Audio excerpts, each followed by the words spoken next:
Il y a des jours où l'on entre dans une salle d'audience en espérant voir la justice. Et puis, il y a des jours comme celui-ci où la justice enlève ses talons, retrousse ses manches et arrache un petit tyran arrogant de son trône. Le juge Malcolm Price pensait que ce serait juste un mardi de plus. Le calendrier d'audience était plein à craquer son ego encore plus.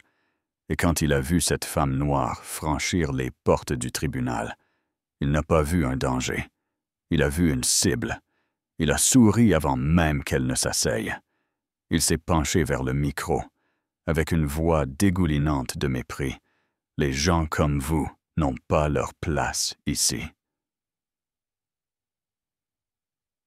Oui, il l'a dit, à haute voix, en 2005, devant une salle remplie de témoins. Ce qu'il n'a pas vu, c'est la cicatrice sous sa manche. Pas le genre de blessure qu'on attrape en classant des dossiers.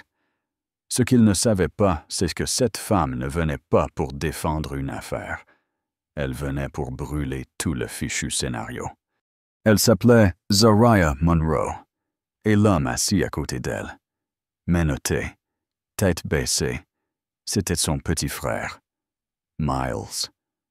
Accusé à tort, encore une fois. Zariah s'est assise à ses côtés, calme comme une bombe à retardement. Elle n'a pas bronché quand l'huissier s'est précipité vers elle, lui demandant une pièce d'identité comme si elle était une intruse.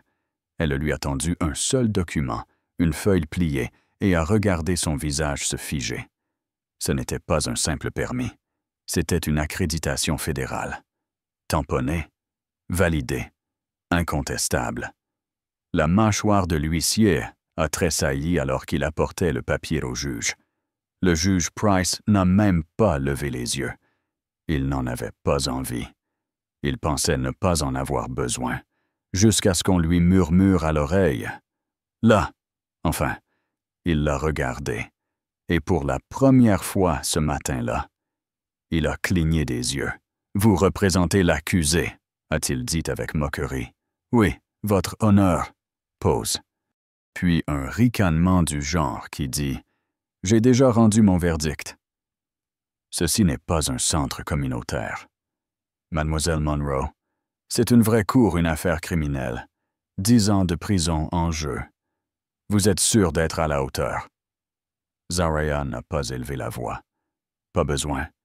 Je connais très bien la loi, dit-elle, avec un ton tranchant comme une lame sortie lentement de son fourreau.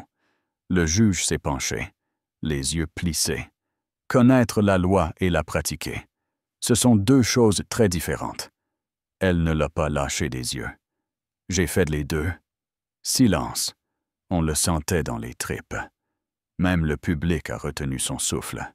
Quelque chose venait de basculer. « Très bien », grogna le juge en refermant son dossier. « Espérons que votre petit numéro ne fasse pas perdre notre temps. » Et puis, au fond de la salle, un homme en costume gris, immobile depuis le début, a pris une note sur son carnet. Le procureur s'est levé, sûr de lui, comme s'il avait déjà gagné. Il a aligné des accusations creuses, fréquentation douteuse, comportement suspect, mais sans preuve. Aucun témoin, aucune donnée, rien que de la fumée et de l'arrogance. Zariah l'a laissé terminer. Puis elle s'est levée, calmement. « Votre honneur, » dit-elle.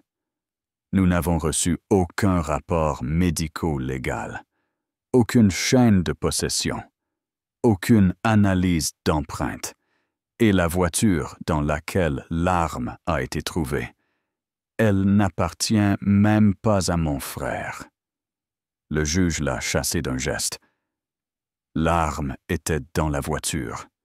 Point final. « Et sans empreinte, » ajouta Zariah. « Ce sont des faits. » Le juge fronça les sourcils. Il n'aimait pas les faits, surtout venant d'elle. « Vous cherchez la justice dans les bacs à soldes. Maître Monroe. Oui, il a osé dire ça. En pleine audience. Miles a baissé les épaules. Il connaissait ce ton-là, celui du mépris, de l'humiliation légalisée. Mais Zaria n'a pas scellé. « Objection, dit-elle. Calme. Le juge ne peut pas faire de commentaires personnels sur la défense. Le juge Price a souri avec suffisance. Un peu de sarcasme est permis. Maître Monroe, elle l'a regardé droit dans les yeux. Un peu de respect aussi. Bam. Silence. Même le procureur a baissé les yeux. Le juge a rougi, il a frappé son marteau, mais le son était faible. Il avait perdu le contrôle de la salle. Cette nuit-là, Zaria était chez elle. Un vieux dossier ouvert devant elle. Un de ceux classés confidentiels. À l'intérieur. Les ruines de sa vie passée. Elle avait été l'une des plus jeunes agentes fédérales de Chicago. Leader de l'opération Atlas, enquête majeure sur la corruption policière. Elle avait fait confiance à un jeune agent. Il l'a trahi. Ses notes sont tombées entre les mains d'un procureur véreux. L'opération enterrée. Les coupables promus. Zaria réduite au silence. Un bureau sans mission, sans accès, sans avenir. Et ce soir-là, lors d'une mission sans renfort, elle a failli y rester. Une brûlure de Kevlar en souvenir. Et un rapport, supprimé. Elle n'était pas oubliée. Elle avait été sacrifiée. Alors elle est partie. Pas seulement du FBI, mais de l'idée que le système finirait par se réparer tout seul. Mais aujourd'hui, elle était revenue. Pas avec un badge, avec une mémoire et une promesse. Le lendemain, elle appela à la barre le témoin phare de l'accusation, un adolescent nommé Isaiah Dean, tendu, nerveux, le regard fuyant. « Isaiah, dit Zaria calmement, tu as dit à la police avoir vu Miles le 12 octobre. C'est bien ça. »« Oui, murmura-t-il. »« Et qu'as-tu vu exactement? » Il hésita. « Quelqu'un qui courait. Je ne voyais pas ce qu'il tenait. C'était sombre. Tu as vu qui c'était? » Ses yeux cherchèrent le procureur, puis le sol. « C'est le détective qui m'a dit que c'était Miles. » Zaria attendit, silencieuse. Puis elle posa la question. « Tu l'as vraiment vu ce soir-là? Ou tu as juste répété ce qu'ils t'ont dit de dire? » Boum! Isaiah craqua.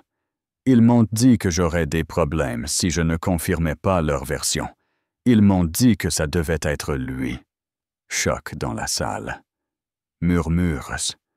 Le juge frappa son marteau. Ce témoin spécule.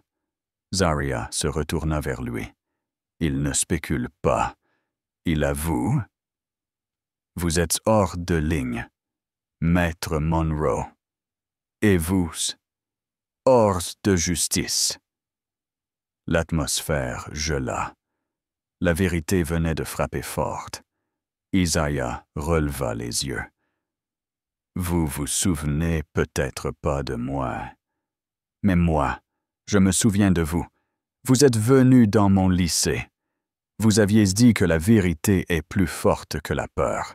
Je l'avais oublié jusqu'à aujourd'hui. Un clap. Seul. Lente.